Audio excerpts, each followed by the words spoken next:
light of the devastating floods in Spain, which killed over 200 people and ruined many people's livelihoods, for the Europe Conversation, I catch up with former EU Commissioner for the Environment and the Ocean, Virginijus Sinkevičius, who's now also the Green Party MEP for Lithuania.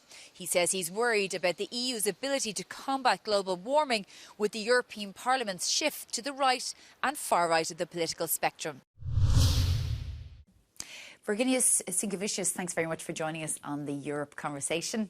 I'm going to start off because you just finished your 5 years as EU Commissioner for the Environment, Oceans and Fisheries. Can you reflect on that a little bit?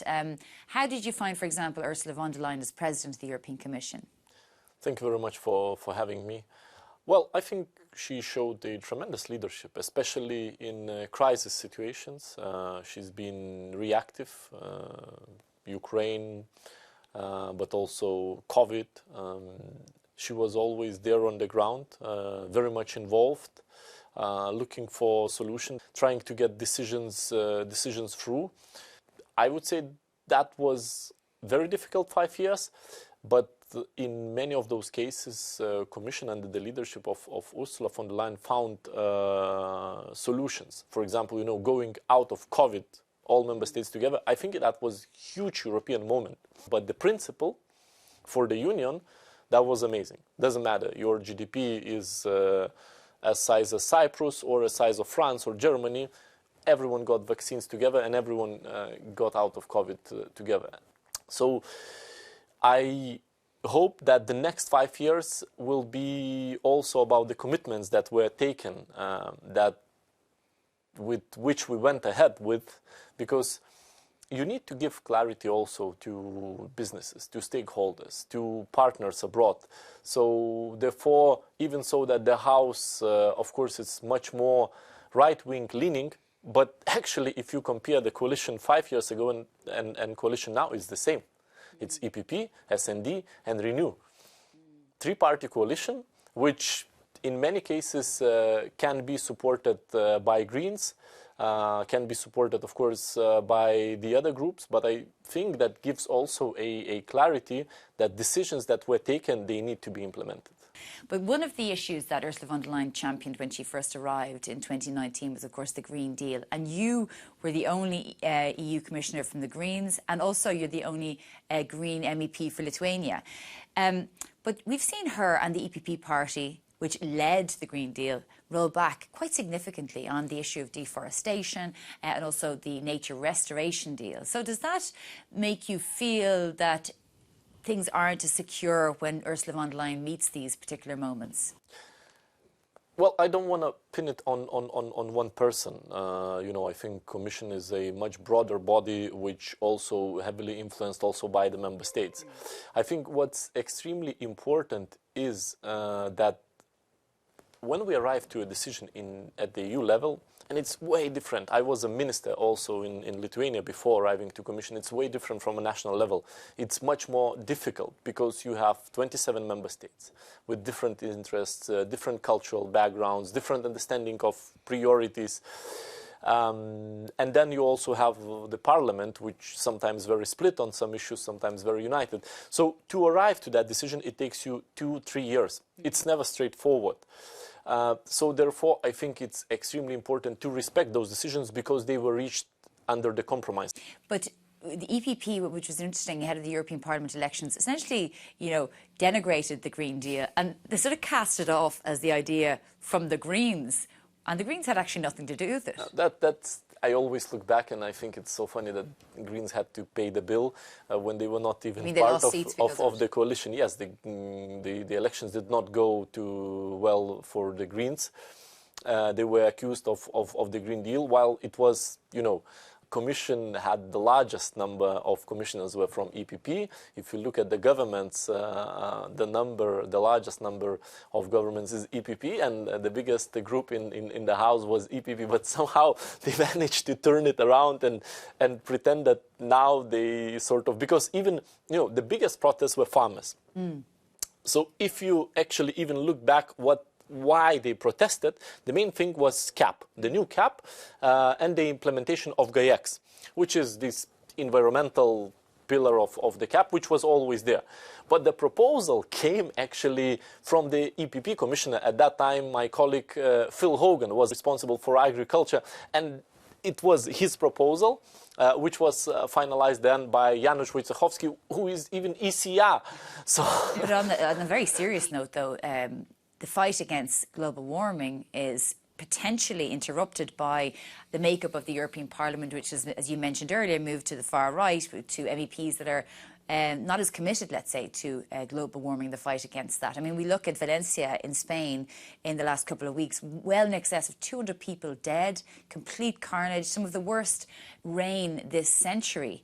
And it looks, if you have a group of parliamentarians that are sceptical around that, I mean, how does the EU then lead or at least tackle climate change? That's correct. And unfortunately, we talk about it only when such huge disasters happen. And I think we all saw this devastation in Valencia, but you know, just a couple of years ago we could witness it here in Belgium, Germany, where again those floods taken many lives. Because you know, those disasters, they have happened before. It's not only because of the climate change, but one of the key pillars is preparedness, because we see that the scale and the intensity is larger and larger, and such disasters happens more and more often. So one of the key, for example, things when you talk about floods is the condition of the soil. So if soil is degraded, that means that the scale of disaster is going to be even greater. Second thing, of course, when you talk about the reaction afterwards, about the warning system, that's important. But that's not key if we don't have ecosystems in a good health. Unfortunately, you know, then we are only talking afterwards, how to mediate the disaster, how to help people, and of course the reaction always have to be immediate. But we need to ensure that we can deal with it in a way that, you know, people's life wouldn't be in danger. And in some areas in the EU, you can see that, for example, with forest fires, actually the preparedness work has given very good results.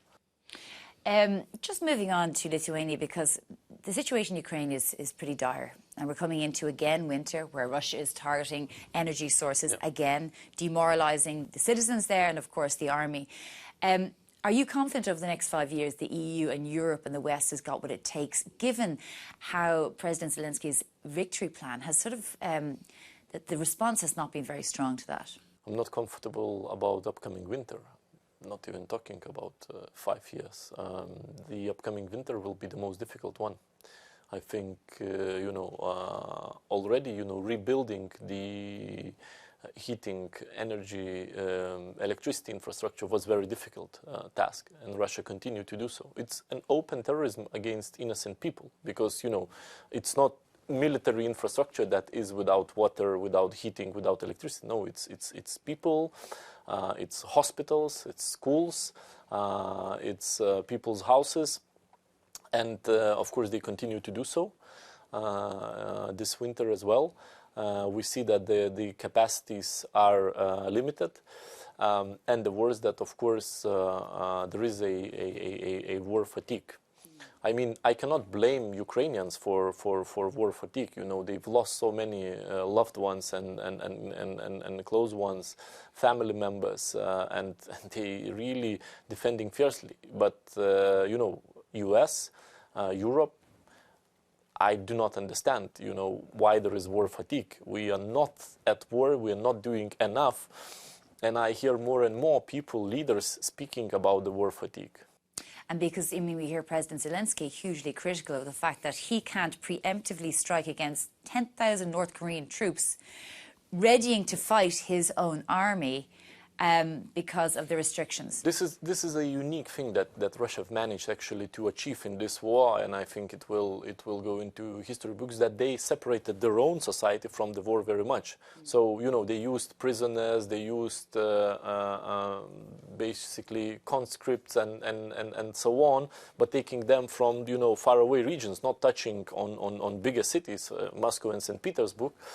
And now when they see that they really lack troops, they went and tapped into North Korea. And we don't know what numbers are there. While, you know, West, they seem like they are out of ideas helping Ukraine, and not only out of ideas, but actually limiting Ukraine of having, you know, basically being fully operational. And with this limitation, still Ukraine managed to achieve a lot. Because, of course, coming from Lithuania, you have in living memory the experience of brutal Russian occupation. Do you think there's an appreciation around that in Europe? Because you were talking about war fatigue, and like, you know, in Lithuania, you're saying, well, hold on a minute, we actually can't afford to have war fatigue. What do you think the consequences for the countries like Lithuania and Europe would be if Ukraine does lose?